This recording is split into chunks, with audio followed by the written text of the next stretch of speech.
না। এই মৃত্যু হলো মুমিনদের জন্য রহমত, বলে সুবহানাল্লাহ। মুমিনদের জন্য মৃত্যু রহমত। কেন? মুমিনরা মৃত্যুবরণ করবে, আল্লাহর জান্নাতে চলে যাবে, বলে সুবহানাল্লাহ। এই মৃত্যুটা হলো রহমত, মৃত্যুটা হলো নিয়ামত আল্লাহ তাআলার পক্ষ থেকে। আল্লাহ তাআলা বলছেন, কুল্লু নাফসিন যায়িকাতুল মাউত।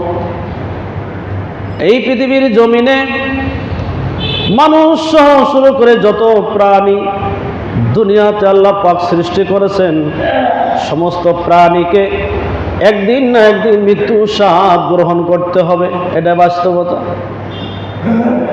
মৃত্যুর স্বাদ গ্রহণ করার পর সুম্মা ইলাইনা তুরজাউন, আল্লাহ তাআলার সামনে দণ্ডায়মান হইতে হবে, আল্লাহর সামনে হাজির হইতে হবে।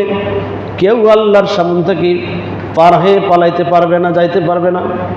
এই মৃত্যু প্রত্যেকটি মানুষের জন্য অবধারিত।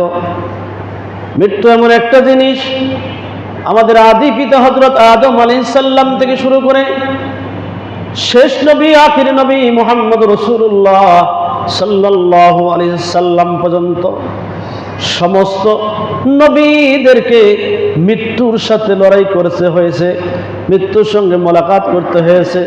সমস্ত নবীকে মৃত্যুর স্বাদ গ্রহণ করতে হয়েছে। আল্লাহু আকবার। জালেম সম্রাট ফিরাউন, আবু জেহেল, এরা নিজে খোদা দাবি করত, এদের অনেক ক্ষমতা ছিল। এইরকম অনেক পৃথিবীর মধ্যে বড় বড় সম্রাট ছিল।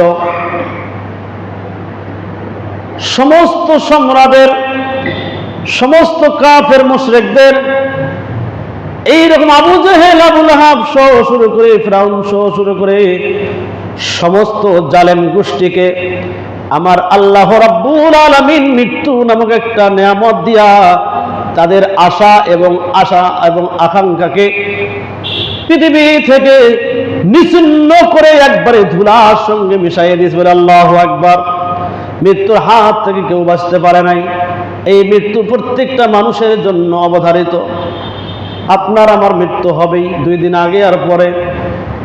এই মানুষগুলোর যখন মৃত্যুর সময় ঘনে আসবে বন্ধুগণ, তখন কার কার কি অবস্থা হবে? এই মৃত্যুর সময় যখন মানুষের ঘনে আসবে, আল্লাহর নবী জনাবে মুহাম্মদ রাসূলুল্লাহ সাল্লাল্লাহু আলাইহি সাল্লাম তিনি বলেছেন, আমার উম্মতেরা, তোমরা তো সর্ব অবস্থায় ভোগ ও লালসার স্বাদ বিনাশকারী। তোমরা দুনিয়ায় এসে তোমরা মৃত্যুকে ভুলে গিয়েছো। তোমরা লোভ লালসাকে ভোগ করে, স্বাদ বিনাশ করে তোমরা দুনিয়াতে নিজের ইচ্ছায় জীবনযাপন করতেছো। ও আমার উম্মতেরা, তোমরা সর্ব অবস্থায় বেশি থেকে বেশিকে মৃত্যুকে স্মরণ করিও। সর্ব অবস্থায় তোমরা মৃত্যুকে স্মরণ করিও, কারণ এই মৃত্যু যে কোনো মুহূর্তে তোমাকে গ্রাস করে ফেলবে। মৃত্যুর হাত থেকে তোমরা বাঁচতে পারবা না। আল্লাহর নবী মুহাম্মদ রাসূলুল্লাহ সাল্লাল্লাহু আলাইহি সাল্লাম তিনি আবার বলেছেন, কোন মুমিন ব্যক্তির যখন মৃত্যুর সময় ঘনিয়ে আসে, তখন আল্লাহ তাআলার পক্ষ থেকে রহমতের ফেরেশতাগণ জান্নাত থেকে সাদা সাদা রেশমি পোশাক লইয়া উপস্থিত হন এবং ওই সমস্ত মুমিন ব্যক্তিদেরকে লক্ষ্য করিয়া বলেন, হে আল্লাহর বান্দা, নবীর উম্মত, এই দুনিয়াটা তোমাদের জন্য জাহান্নামের সমান ছিল। কারণ এই দুনিয়ায় 5 ওয়াক্ত নামাজ পড়তে গিয়ে কত কষ্ট সহ্য করতে হয়েছে, কোরআনকে বাস্তবায়ন করতে গিয়ে কত জেল জরিমানা খাইতে হয়েছে, কত মানুষের নির্যাতন সহ্য করতে হয়েছে, কত মানুষে রক্ত ঝরাইয়াছে, বিভিন্নভাবে কষ্ট স্বীকার করতে হয়েছে। অতএব এই দুনিয়া চলাফেরা মুমিনদের জন্য ছিল জাহান্নামের মতন। ও আল্লাহর বান্দা, তোমরা আল্লাহ তাআলার রহমতের দিকে, আল্লাহ তাআলার দয়ার দিকে, আল্লাহ তাআলার জান্নাতের দিকে। অতএব আল্লাহ তাআলা আপনার উপর সন্তুষ্ট হয়েছে বলে সুবহানাল্লাহ। আল্লাহ তাআলার জান্নাতের দিকে বাহির হয়ে আসো।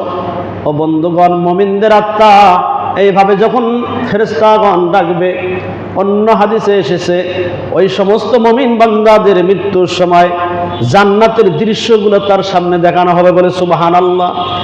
আর এই দুনিয়ায় থাকো না, দুনিয়া থেকে বাহির হয়ে চলে আসো। এই দেখো আল্লাহ তাআলা তোমার উপর সন্তুষ্ট হইয়া কত সুন্দর জান্নাত তোমাদের জন্য নিযুক্ত করেছে বলে সুবহানাল্লাহ। এই জান্নাতের দিকে, আরামের দিকে বাহির হয়ে চলে আসো, সুখ শান্তির দিকে বাহির হয়ে চলে আসো। এইভাবে তার মৃত্যুবরণ হবে। এরপরে নবী মুহাম্মদ রাসূলুল্লাহ সাল্লাল্লাহু আলাইহি সাল্লাম আরো ফরমায়াছেন, কোন কাফের মুশরিক বেঈমানের মৃত্যুর সময় যখন ঘনে আসবে,